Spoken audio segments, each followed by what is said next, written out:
Is there any discussion of like Sheldon Whitehouse, I think, introduced a housing bill just last year to fund via the low income housing tax credit, expanding that. There's not really, doesn't seem to be a focus on that. Or last year, there was legislation in the House and then in the Senate that would bar hedge funds from buying up a bunch of homes, which has also driving up the cost of housing. Like it seems to me that there's a lot of free market solutions and very little taking on of the corporate interest in the commodification of housing. And like, it just feels extremely out of date. Like, it feels like this conversation could have been had, as Sam was saying earlier, in the 90s, Yeah. where, I'm sorry, at minimum, we need a Keynesian economic model, if not a broad decommodification of housing. And I think almost the entire Democratic Party is there. So the question is, what is this book about, if not just to reify, frankly, the focus on suburban, disaffected Republicans that has killed Democrats in this last election cycle? Yeah, when you bring up with these folks the issue of hedge funds purchasing housing in middle and lower middle class neighborhoods and turning it into rental units, and then companies, being charged with it in some cases, successfully prosecuted on price fixing, they're going to say that's an excuse. That's something you want to talk about because you don't want to talk about the importance of building new housing and market solutions. So they kind of deflect. The other thing that they absolutely don't talk about until you push them, and then they have a different, is one of the big problems with housing costs today is the shrinkage in the number of home builders. It's, since the financial collapse, the number of home builders in any particular metro area has shrunk remarkably. And there's data that show that the fewer competing home builders, the fewer units, the higher the price. And they'll come back with arguments that, well, the big ones can handle the zoning, the little ones can't. Maybe true, maybe not. But they really they don't really believe in that. They don't disbelieve in the low income housing credit but that's not where they think the problem is, and that's not where they want to put the emphasis. Let's take one more topic, because we've sort of vaguely, but you really sort of like section by section go through infrastructure. We saw this, you talk about the high-speed rail in California that ostensibly was, environmentally reviewed to death. It seems to me we always have the same problem that is sort of like there's this poltergeist in all of these things. Like, who is environmentally, the implication as if it's like, it's just the people who love the spotted owls. They're stopping this high-speed train, et cetera, et cetera. As opposed to, and I think they would argue, well, this is what's problematic with regulations, being weaponized by wealthy interests, whether it's the Koch brothers who don't want, the purple line in where is it? In Maryland, yeah, in Maryland. They don't want the purple line. They don't want broad-based public transport. Yeah. From an ideological perspective. Their idea is one that is so libertarian in its structure that it's almost shocking to me, because I would have these arguments back in the tens where it was like, you have corporations who are corrupting our government, and the solution from libertarians is you need to shrink government. Yeah. So that it doesn't have the ability to impact these areas. That way, corporations will come in and corrupt it. It's like, wait a second. Yeah, well, of course. And it's sort of like you're basically saying, shoot the cancer victim as a way of killing the cancer. And that doesn't make sense. You need to shrink the cancer with maintaining the health of the host. And so again, it's like a almost a pathological desire to hide the ball in terms of like what are regulations set up to do? Where is this friction happening? There's surely times where it's like, this regulation is stupid, but more often than not, it is the exploitation of people who have so much money that for them at the end of the day, it just becomes like a balancing test as to where to, extend their resources. Let's talk about healthcare, because I thought this was also sort of like an interesting sort of avoidance of what is the most obvious way to constrain and provide healthcare benefits to as many people as possible. But talk about their ideas when it comes to healthcare. So you're right that they have this sort of libertarian attitude that it's constraint imposed by government regulation that is the root cause of our inability to have nice things. In healthcare, their argument is the doctors' lobby constricts the number of physicians and the number of residential posts that are funded by the government in order to keep their incomes up, which is true. They do that. And so it follows, they say, that if we increase the number of doctors in various ways, that will lower healthcare costs. And if we lived if healthcare were a proper functioning market economy, there might be some truth to that, but we don't, right? The healthcare markets are not, as the textbooks describe, for a whole lot of reasons, but most recently because the providers of healthcare, the hospitals, have become monopolies. In 75% of metro areas, a local hospital has 50% or more of the beds. And the hospitals don't just control the beds, they own the doctors' practices. They own the blood labs. In many cases, they own the insurance companies. So they're imposing prices, right? You can add all the doctors you want, and it's going to have no real effect on bringing down the cost of healthcare. And for reasons I don't understand, because I know these folks, they've written for my magazine, I've known them for years. They're very reluctant to talk about concentration of industry the way I just did. And they're just much more comfortable, with these imaginary tweaks that they can make, to supply and regulation. And it's frustrating. It's interesting because the healthcare dynamic is very, it is odd. Like you write about, hammer, when everything's when you have a hammer, everything's a nail. And I still remember this piece by Atul Gawande, which must have been now 15 years ago, where he compared Medicare reimbursement rates in two different towns in Texas and found that, like, doctors who own their own MRIs, for instance, they use the MRI a lot more than maybe other doctors did who didn't have it, because you have it there, you use it, you've already, you got a loan on it, you're paying it off. And so you're going to use it as much as you can. You're going to bill your clients that way. And without a sort of the cost constraints of the reimbursements. Yes. So that nationally we can assess, like, oh, in this instance, the MRI was not warranted. They're just using it because they have the machine. Yeah. It's the opposite on some level when you talk about this consolidation, because we could let in a lot of doctors from, from India, from around the world, who are trained doctors, just as competent as any doctor coming out of a U.S. School.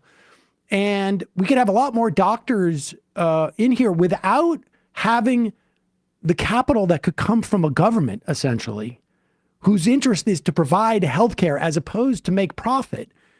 They would have no ability to set up a practice or have an ability to serve, maybe like very basic general practitioner stuff. But we need to have an investment and a protection within the system where profit is not the primary motive of owning a hospital. High on a hill was a lonely goat herd. That was apropos, but it wasn't on purpose. But that isn't that like, I mean, there's a complete, it's as if that concept is completely not even on the table for them. Yeah, you bring in more doctors, you get more knee surgeries. You raise costs. You don't lower costs. I mean, not always, but that's kind of the tendency of healthcare. As you said. But that's a function of like our inability to have a cohesive system. It's just because it's a profit motive business. This is why the Washington Monthly has been proposing for a number of years a healthcare reform called Medicare Prices for All. It's not Medicare for all. It's not a expansion of healthcare. It's a government imposition of prices, because we no longer have a market that sets prices. We have monopoly institutions that give us prices with no ability to push back. And if you work, if you're in the workforce, you 99% chance you get or 95% chance you get your healthcare from your employer, right? You're paying double, triple what somebody on Medicare is paying.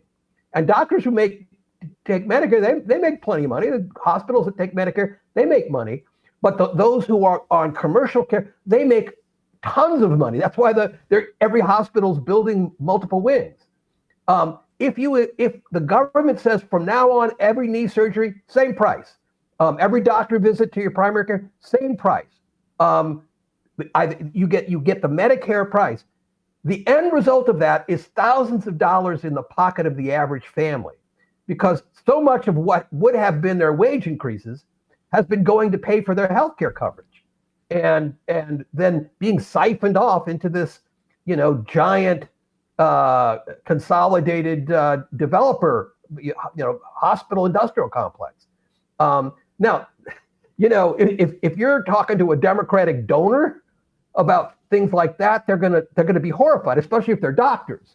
But for the average person, that's going to give them direct benefit much quicker than and more with more certainty than anything that the abundance liberals are talking about. And it also seems to me that when you impose, in this instance, you're basically talking about cost controls, and it's basically price fixing based upon a lot of data as to what these things should cost. What it also does, in my mind, which it gives it durability, is it begins to decrease the concentration of wealth on the supply side, and therefore diminishes the political power of these people to further extract from our government and our public kitty, as it were. I mean, personally, I also can't stand the paperwork, and so the fact that we're getting a slightly, it's costing me less is great, but I also don't want to have to work for this. I don't want to have a second job as filling out and making sure that I'm getting my reimbursements, or, keep up with the latest, like, are people in network or out of network? I just want everybody to be in network. But I guess as an interim step, I mean, for me, one of the biggest features of antitrust is that it begins to decrease wealth concentration and political power concentration. And then it opens up the opportunity to do things in a much more efficient way, it seems to me. The thing about the abundance liberal folks is I think all of their books went to press before Donald Trump was inaugurated. 100%. 100%. And now they come out with what really has been a years-long kind of campaign to raise the salience, and they're very open about it. And again, these are friends of mine.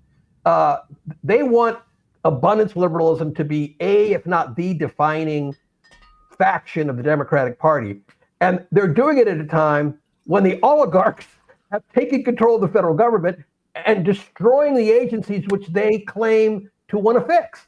Right. We're about to find out if it's helpful to have no regulation, in the USDA and the FDA and whatnot. I mean, there's either an ideology that we can leave this up to corporate America, or there's one in which we need to have, government constraining corporate power and corporate accumulation of wealth. And can I just say, it's not just antitrust. Antitrust is an important tool. But when you look at what's keeping us from building the electric transmissions infrastructure that can bring us a clean energy future, the abundance liberals people point to federal environmental statutes that have been weaponized to stop these things. And they're not wrong. This is one of those occasions where, we need to have some reform of federal statute. But the biggest constraint is investor-owned electric utility monopolies.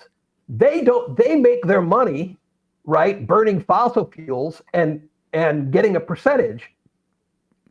Solar doesn't cost anything once you build it. It has high upfront costs, but virtually zero fuel costs. And so they're under the model we have now for private electric utilities, they see solar as a threat to their business model. So,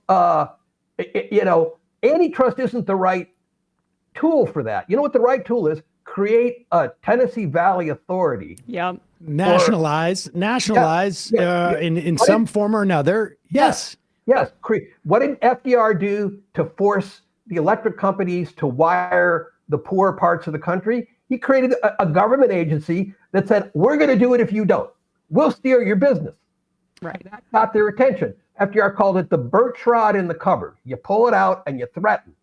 And we need to create new agencies to go after this corporate power. And, to me, that is just a practical step that most Americans could understand. And I guess maybe it's a good place for us to wrap here, just the political implications of this, Paul, if you have a sense, because it's hard to discern. Is this just a book tour and a poorly timed one? But when I see Josh Shapiro tweeting out, I'm doing the abundance agenda, I am concerned about the Democratic Party going in this direction once again, when we could be drawing a very explicit contrast with Donald Trump right now and advocating for government. This is largely it's not anti-government, but it's a critique of government regulations. And I just can't think of a time when it would be worse to make that argument and have the party embrace parts of that argument. It is a hard question, and I don't have a crystal ball. If you look at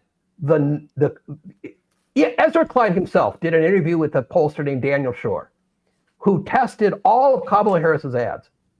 And the ad that moved voters the most was the one that said, we're going to go after the landlords for high prices. Yep.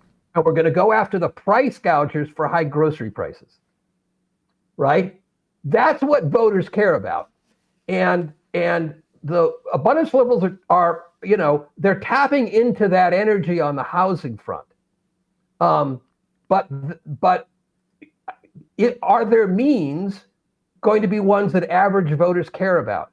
It seems to me no, and that average voters are much more likely to understand that large corporations jack up prices because they have power, and they have power in the government, and they're corrupting everything. That's an easier sell to me, not a politician, than saying we're going to come after your zoning and put buildings there you moved when you moved in you weren't there. So we'll see. But I will tell you, this is hot in the donor class among I know those Democrats who don't want to confront corporate power. This is a built-in way to be for something that voters want without, going after having to power address them. All right. So one really last question about the timing, because I really, it feels to me there is an analogy between the abundance sort of like intellectual movement, if you will, and where antitrust was in 2015 and a half or 2016, which is, I think the antitrust people thought there was going to be an opportunity to inject antitrust people into the Clinton administration, Hillary Clinton administration, that never happened. And I suspect this was the same thing, that this was, we've got the people. I mean, in fact, you can look at the donor class memos, third way memos, like this is what they were intending on pushing. I suspect that there was an idea that we're going to put the personnel into the Harris administration. And here is the sort of blueprint for that, ideological, they claim it's but it is an ideology, thrust. So, this is I think that's right. Who were the people? About the only outfit that was pushing antitrust in 2015 was the Washington Monthly and one or two tiny think tanks. We had nothing like the donor support and the buy-in, of course. But you did have, but the antitrust people did have Warren using, she plays an inside game and she's very good at that. And she so there was recognized Lena Khan, who started out writing for the Washington Monthly, as somebody that they could, I think that's your point, put into key posts, Tim Wu and other people like that, and spark a kind of revolution. Yes. I think who were those people? Happen. Do you have a sense that those people, prior to the election outcome, were gearing up, like what on the transition teams, like who, I could have pointed to Elizabeth Warren in 2015 or 16 and say, like, this is, maybe it's much clearer in hindsight, but there was a sense of like, there is a Warren, universe. And I think we probably interviewed Lena Khan sometime around there in 2015, multiple times, and Barry Lynn and Stoller and the whole crew. But who are those people outside of like, Ezra Klein and like, are there, do you see those people or no? Are they obscure? I think you mentioned the Niskanen Center. It's my friend Steve Tallis is a leading light among these abundance liberals. He's written whole long essays, being very explicit about his political aims. He wants to capture the Democratic Party for these ideas. And again, some of them aren't bad. His stuff on building the capacity of bureaucracies is very, very good. But, and they have, I'm sure, people in mind who would have staffed a Kamala Harris administration. And remember, Kamala Harris came out in favor of abundance liberalism. She talked about building more housing. Barack Obama talked about it. So they had already made, pretty good progress in, insinuating themselves into the leadership of the Democratic Party. Paul Glastris, we will link to your piece, The Meager Agenda of Abundance Liberals, at majority.fm and in the podcast and YouTube description. Thanks so much for your time today. Really appreciate it. I really appreciate you having me on. Thanks so much. Hey, folks, don't forget to hit the subscribe button and check out our daily show. We do it every day at 12 p.m. Eastern for about 2.5 hours. We even take phone calls. You should check that out.